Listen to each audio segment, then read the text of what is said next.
So here we have the highlight palette, which comes in 3 beautiful shades, bronze, rose, and champagne.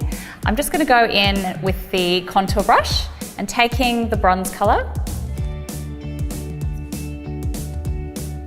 onto the contour brush and then applying to the cheekbones, underneath the jawline, and to the hairline as well. And this creates a really nice warmth and glow on the skin. A nice way to apply this too, if you think about the number 3, taking it from the hairline, underneath the cheekbone, and then underneath the jawline. So this is going to create a really beautiful natural contour.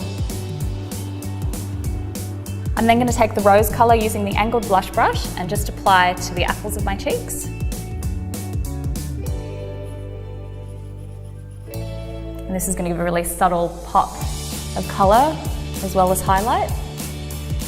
I'm just going to take the highlight colour and using a smaller brush, take a little bit onto the brow bones, the inner corner of the eyes and tops of the cheekbones. And this palette's just a really nice way of adding warmth and glow to the skin.